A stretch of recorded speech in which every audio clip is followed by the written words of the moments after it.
and she said a peculiar morality prevailed at the time. We were allowed to accept gifts of flowers and candies and gloves and furs and jewels and houses and yachts and islands, but never money. And this is the joke. It's only the form that is the joke, as I see it.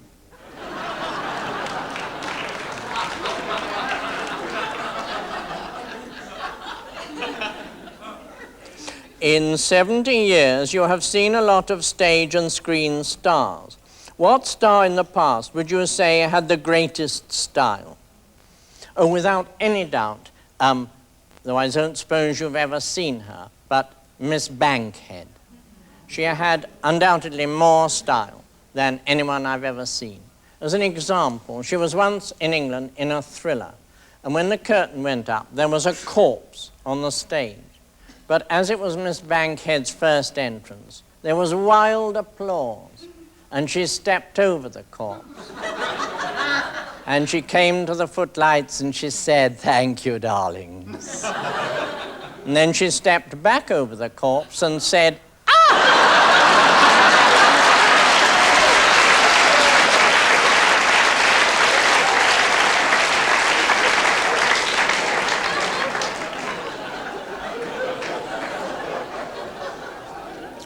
What are your feelings on psychic phenomena?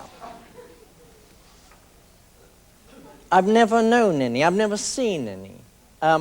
I don't think I have any capacity for metaphysical experience. I think really I have enough trouble with the world as it is. I'm interested. I like movies or plays about ghost stories and supernatural experience, but I've never had any such thing. I don't think I'm tuned in to a point where I could receive it. I'm very materialistic.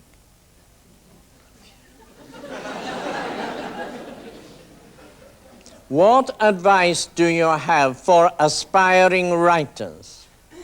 Never read.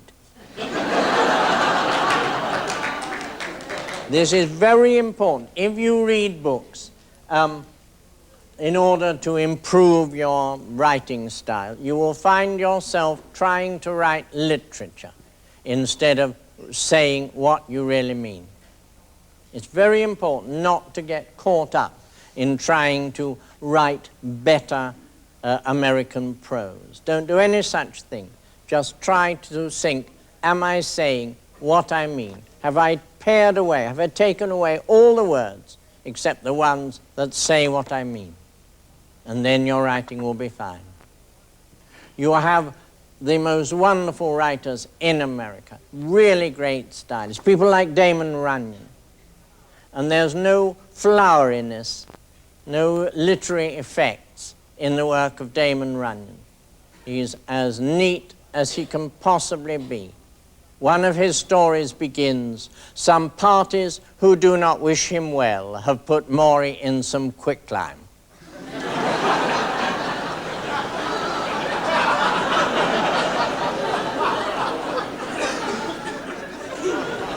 Have you met the Queen of England? What about her style?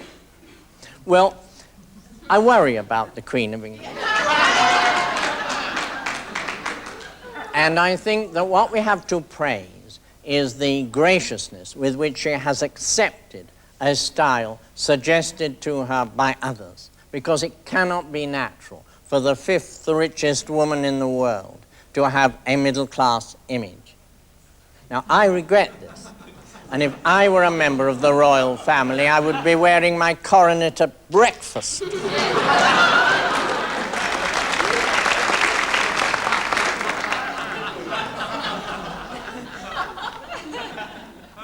Do you think you have lived another life? If so, who were you?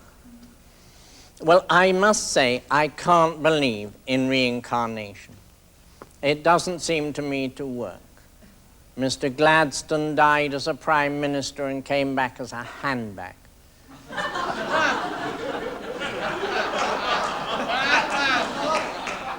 Lord Cardigan died a born leader of men and came back as a woolly.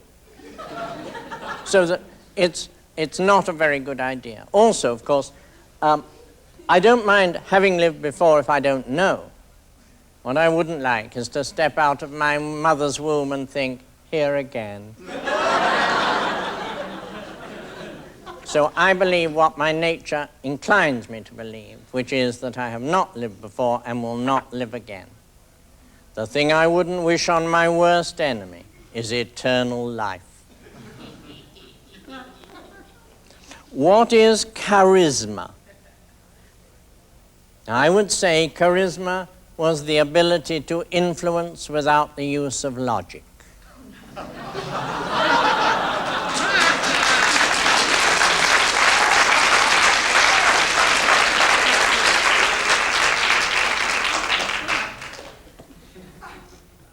How do you feel about suicide? Yes, suicide is the style in death. There is no doubt about this. And you have to think about it. You have to have it up your sleeve, because you may be able to die in circumstances which are significant. But if you don't, then you will have to be ready to commit suicide.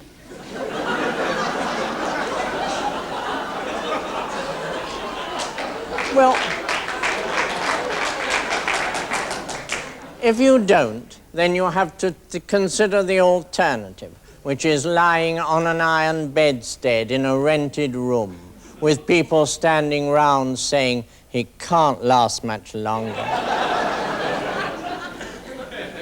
And many people have thrown away their lives, but very few have thrown away their style.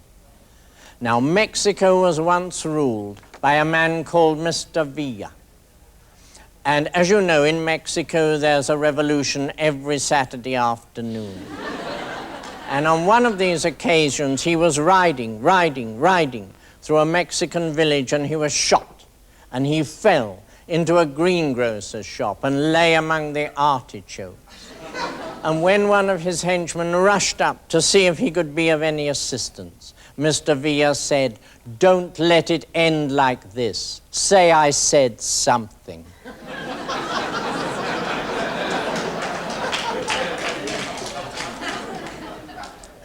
Do you believe in God?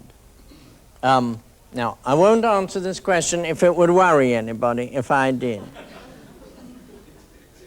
I don't want to give offense to anybody. Somebody once said, "Why stop now?" when I said that. I can't believe in a God susceptible to prayer. I can't believe that whatever force it is that keeps the spheres revolving in the heavens is going to stop to give me a bicycle with 3 speeds.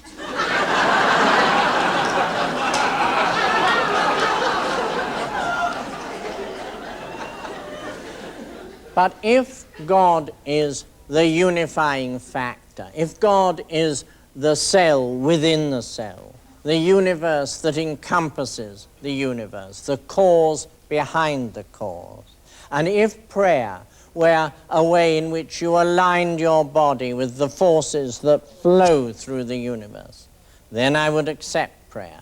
Then I would accept the idea of a God.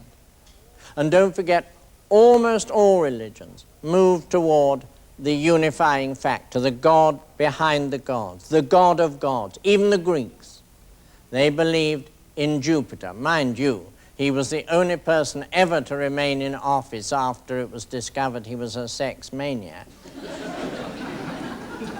But nevertheless, even they wanted this unifying factor. I don't know why the human mind looks for this, but if I could stand on this stage and utter a series of numerals which explained all organic forms, everyone would go mad. It wouldn't make the faintest difference to our lives. It's just that this is what the human mind seeks, the one explanation of everything, which I take to be God. Is that an answer?